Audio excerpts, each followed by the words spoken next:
इसमें कुछ चीजें लिखना आप भूल गए हैं जो नॉन फाइलर के लिए और भी लिखी जा सकती हैं।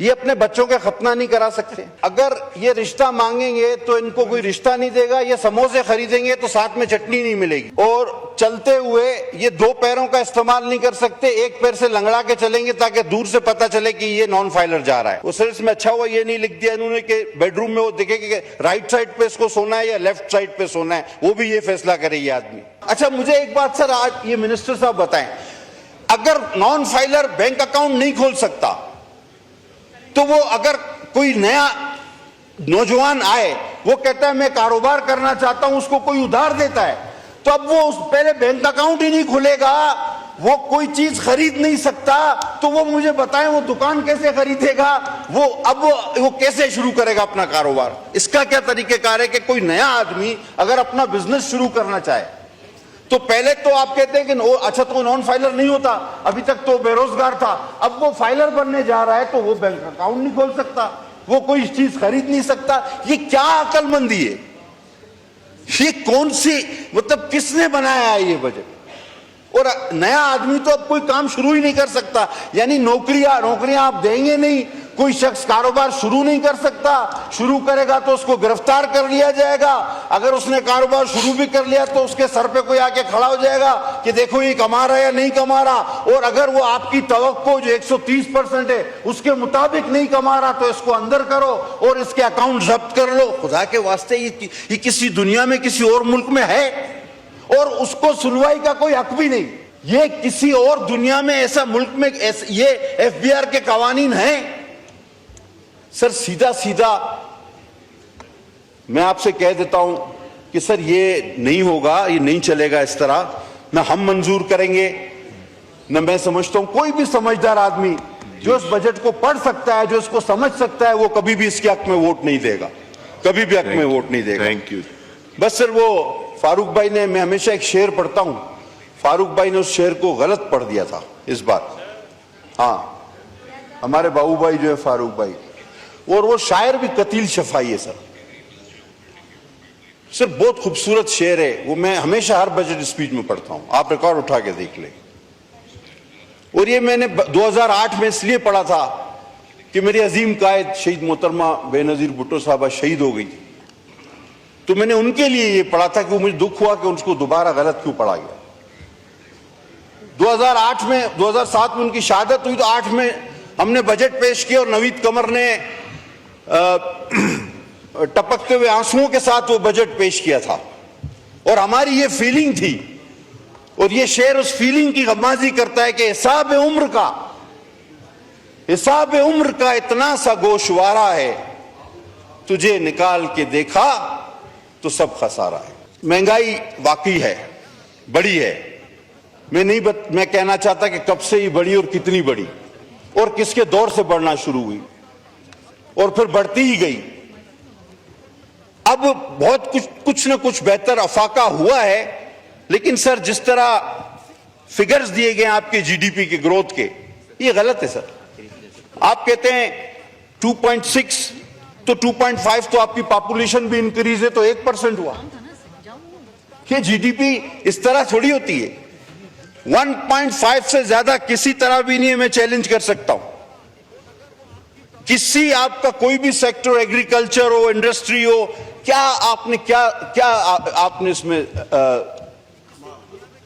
तरक्की की है? कोई नहीं, लेकिन इंशाल्लाह आप कर जाएंगे। और अगर तरक्की करनी है तो खुदा के लिए इस कस्टम को,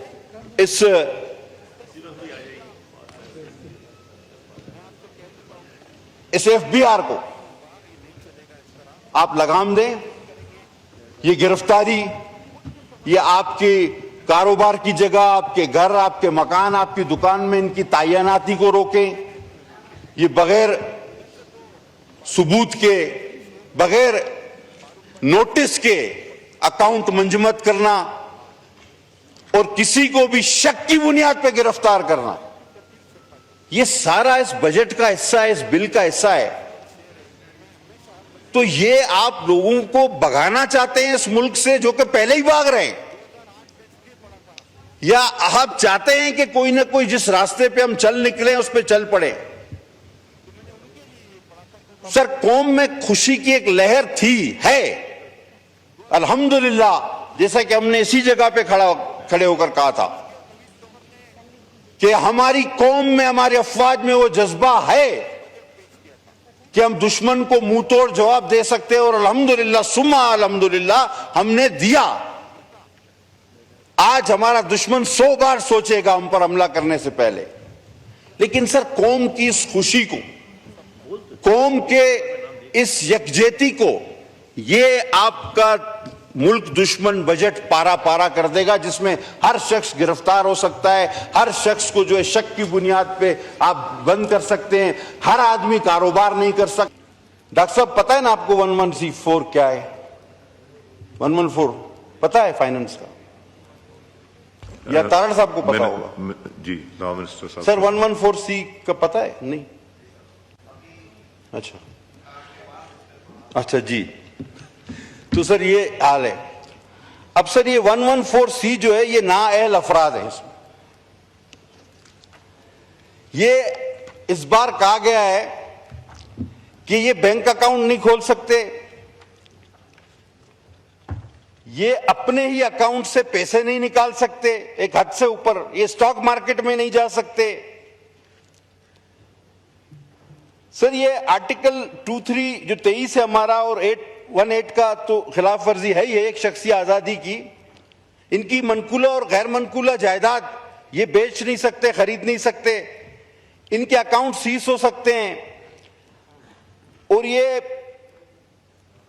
इनके सर आर्बिट्री परसेंटेज, एक ख्याली परसेंटेज सेट की गई है, वो है 130%।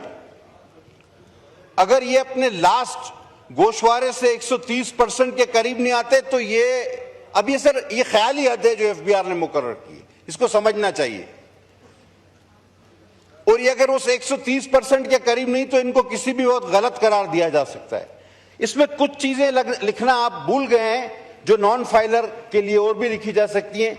ये अपने बच्चों के खतना नहीं करा सकते, और अगर ये रिश्ता मांगेंगे तो इनको कोई रिश्ता नहीं देगा, ये समोसे खरीदेंगे तो साथ में चटनी नहीं मिलेगी, और चलते हुए ये 2 पैरों का इस्तेमाल नहीं कर सकते, एक पैर से लंगड़ा के चलेंगे ताकि दूर से पता चले कि ये नॉन फाइलर जा रहा है। तो सर ये तमाम चीजें जो है ये मैंने आइन के वो आर्टिकल भी बताए जिसके ये खिलाफ है। अब आगे चलें सर, ये 138 और 140 टैक्स की वसूली, अब ये टैक्स की वसूली कम और बत्तागिरी ज्यादा है सर। मेरे ख्याल में रिकॉर्ड टूटने वाला है आप लोगों का। ये कुछ मखसूस हालात में, जिस तरह हमारे साथ कराची में होता था, नोटिस दिए बगैर ही अकाउंट्स मंजमद और रकम निकाल लेगी एफबीआर, यानी नोटिस नहीं देगी, अकाउंट्स मंजमद कर देगी और रकम निकाल देगी। सर ये 104 आपका आर्टिकल है मुनसिफाना ट्रायल का कॉन्स्टिट्यूशन में, ये उसकी शदीद खिलाफ वर्जी है सर। ये कारोबारी अफराद को टोटल एफबीआर के रहमो करम पर करता है। सर ये एफबीआर को क्या आप कोई जल्लाद बनाने जा रहे हैं? नैब से तो चले ये भी बात हो चुकी, मैं रिपीट नहीं करूंगा।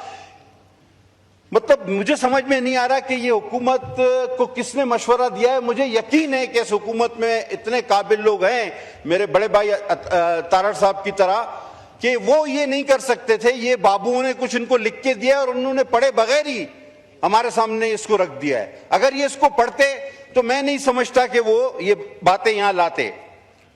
अब सर इनलैंड रेवेन्यू ऑफिसर की तैनाती को दे दे, ये 175C है सर इनका 175C।